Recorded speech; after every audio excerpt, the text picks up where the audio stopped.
골목 안이 환하고 어둡다. 환한 어둠이 살고 있는 집이란 이런 곳이다. 양키라는 물건이 살았던 송현동 백번지 양키시장. 얼기설기 얽혀 깡통시장, 화장품시장, 군복시장, 쌀가게, 순댓국 골목으로 영화를 누렸던 곳이 이제는 허름하게 변했다. 도심 속 오지처럼 사람들의 발길이 뜸하다.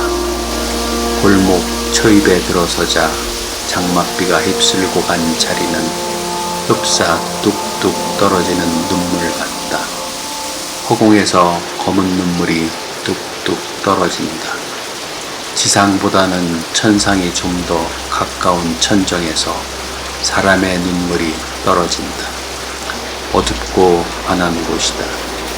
저 환한 어둠을 무엇이라고 해야 할까? 이곳에 사는 사람들이 궁금하다. 누군가의 손길이 필요한 낡은 슬레이트 천정 아래 늙은 노인이 누워있다.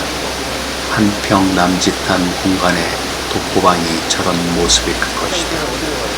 죽음을 기다리는 눈빛이 이런 것인가?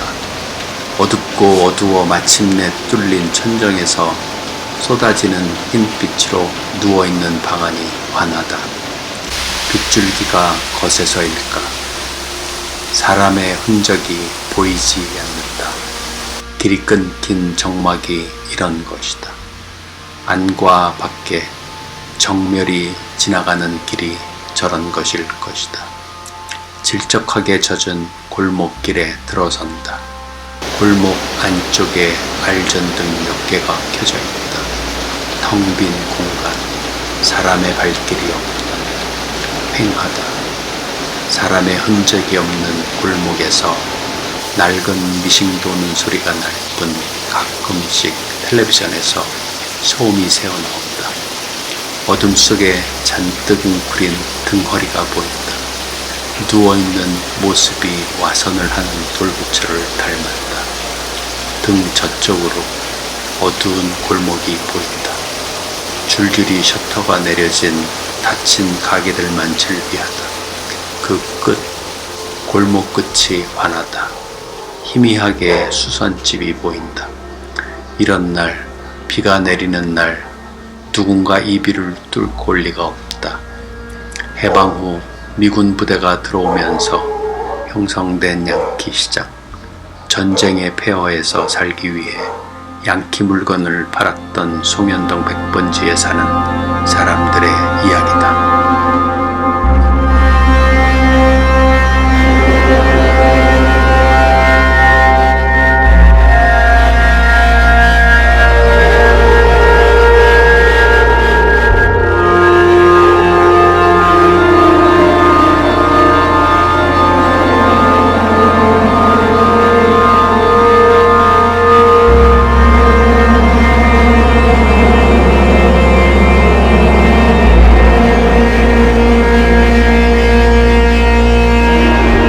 이곳에서는 없는 게 없었다. 한때는 불티나게 팔렸다. 파는 사람이나 사는 사람이나 감시자의 눈을 피해 두리번거리며 잔뜩 주변을 경계해야만 했다. 물건은 인천항 부두에서 하역일을 하면서 몰래 물건을 빼돌리는 넉제비들이나 미군과 국제결혼한 양색씨로부터 나왔다. 이젠 양키 시장을 찾는 사람은 거의 없다. 몇몇 단골 손님만이 찾는다. 가끔씩 외국인이 찾아오기도 한다. 달러를 바꾸러 오거나 이주 노동자들이 귀국하기 위해 물건을 사러 온다. 하긴 멀지 않은 곳에 인천항이 있기 때문이다. 이곳 사람들은 공통의 기억을 가지고 있다. 감시자들의 단속으로 잡혀가지 않은 사람이 없다. 단속에 걸리면 물건 하나하나마다 벌금이 매겨진다. 맨발로 출행랑을 치기도 한다. 세관 직원들이 물건을 모두 싣고 가버리면 상점이 텅 비었다. 하늘이 무너져 내리는 것 같았다. 그럴 때마다 다시 일수를 얻었었다. 그렇게 다시 오뚜기처럼 일어섰다. 그래도 악착같이 장사를 해서 아이를 키웠다. 공부도 시키고 시집장가를 보냈다. 개미같이 벌어 모은 돈으로 모두가 성장을 해서 집을 떠났다. 그래서 이곳을 개미골목이라고도 한다. 물건이 귀할 때는 하나의 상징이었다. 권위였다. 아마도 그것은 권력이자 누릴 수 없는 특권이었다. 일반 사람은 입에 댈 수 없는 불온한 것이었다. 그렇게 불법으로 삶을 이어온 사람들, 개미의 삶, 송현동 100번지, 양키시장 사람들을 일컬는 말이다.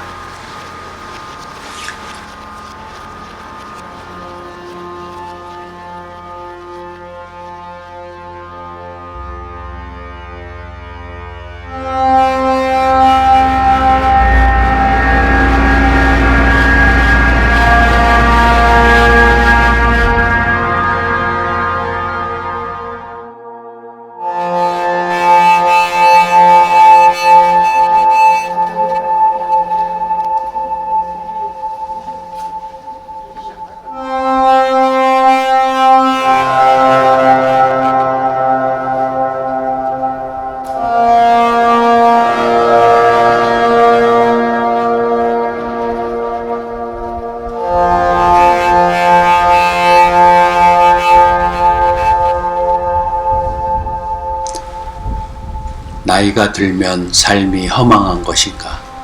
아직 모르겠다. 하지만 허망하다고 했다. 그때는 사는 것이 흥이었다. 즐거웠다. 어린 자식이 무럭무럭 자라듯 힘든지 몰랐다.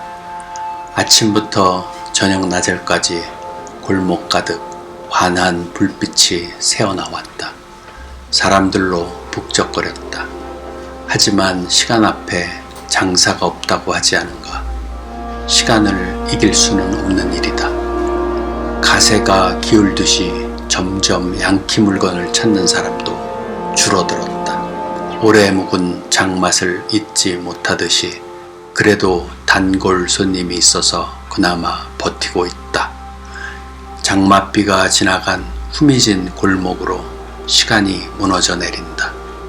그 시간을 견디어낸 몸에서는 허망하다는 말이 흘러나왔다. 무심한 말이 쪼그라진 입에서 나왔다. 해방을 맞이하고 38선이 그어지고 6.25 전쟁과 독재 시대를 거쳐 살아온 사람의 말이다. 모든 게 허망하다는 말은 아무에게서나 나오는 말이 아니다.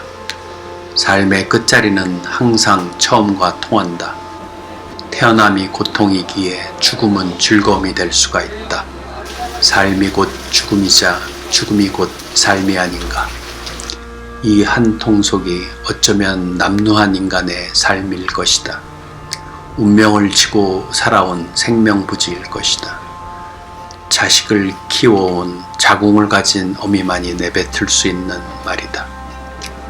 혼자만의 삶이 아니라 생활을 건사하기 위해 자신을 버린 삶이 남긴 그 한마디는 바로 허망하다일 것이다.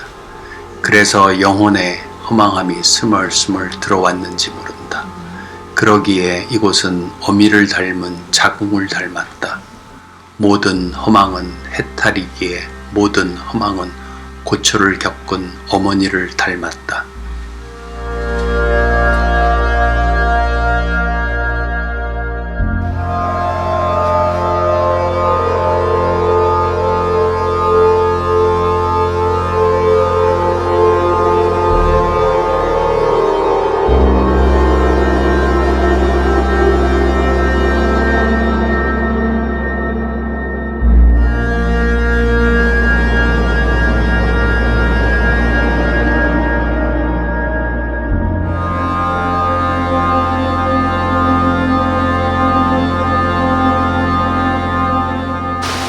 천정에서 쏟아지는 빗줄기가 사납다.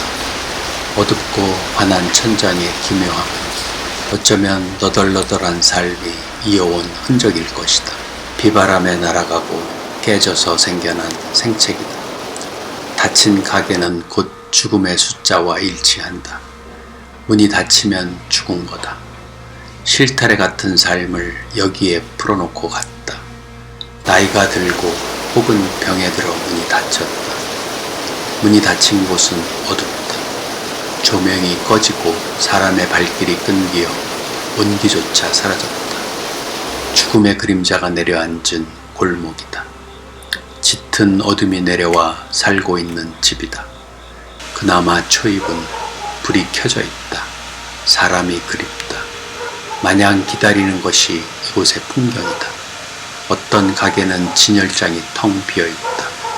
늙은 노인이 와불이 되어 누워있다.